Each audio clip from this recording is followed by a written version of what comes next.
Hi, my name is Garrett Hausman, and I'm here to show you my XJ. So here's the XJ right here. This is a 2001. Hopefully the dogs don't get in the way or start barking at anything, so I have to do this in my yard. But I'm going to kind of go from the front to the back and kind of go over what I have built. So on the front, we have a Warn winch, which actually came from my uncle's Jeep. We have a Smittybilt XRC bumper on the front. I painted this part of the hood because the paint job on this Jeep when I got it wasn't great. You can still see it's pretty cracky and chipped everywhere. Think about wrapping it, or I'm going to do like a paint touch-up. Color match it. We have some BF Goodrich KM3s on the front. They are 12.5 wide and they're on 8-inch Pro Comp wheels. Under it we have a 4.5 inch, which raised about 5 inches, Rubicon Express lift kit. This is their Super Flex kit.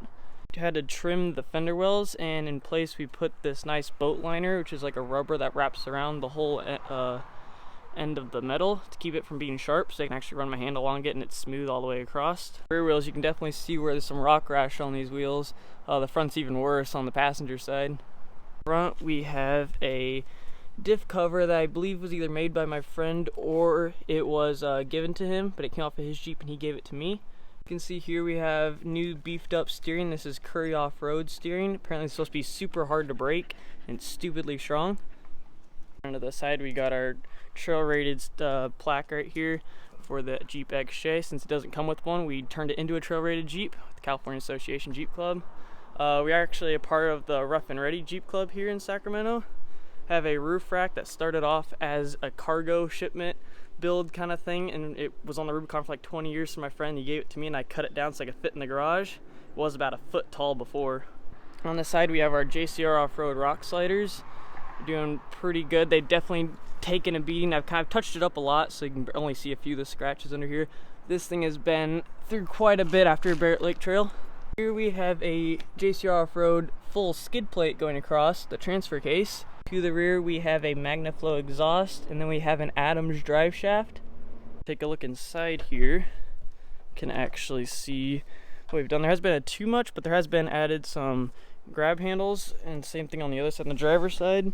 I really wanted these in here, and since they're not in a normal Cherokee, especially on the driver's side, we now have the stock one on the passenger and one to grab onto up here, and we have one for myself being in the driver's seat. We also use a ram mount to hold my phone in place while we're on the trails. I decided to do this quick design on my gear shifter and on the emergency brake. We're running a Uniden CB radio because that's what we use in our Jeep Club to communicate within each other. It kind of just wraps around and goes right up here on this clip. Over to the rear, you can see here, as we lift the tailgate, we built a custom table in the back, which you can see right up here. This table actually fits just under flush with the back seat, so my antennas can sit right there and not roll around everywhere.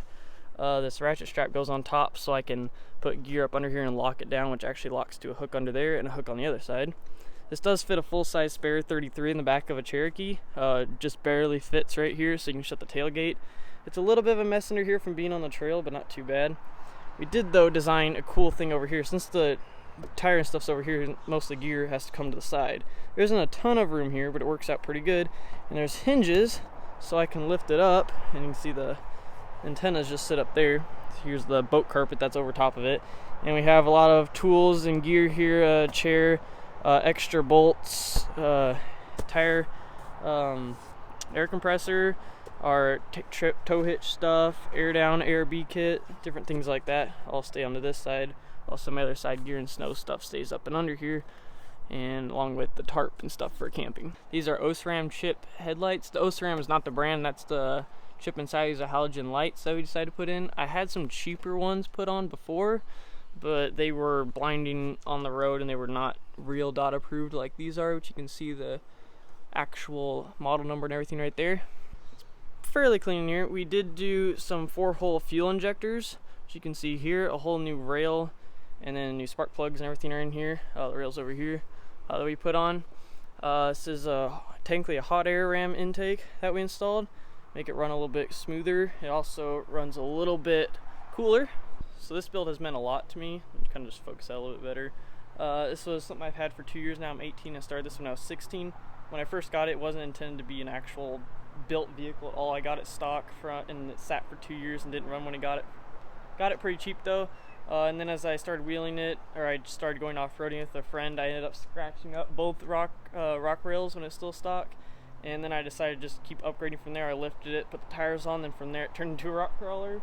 And this is not the ending though. We have chromoly axles going in soon, and then a posi in the rear. So right now it's both open diffs.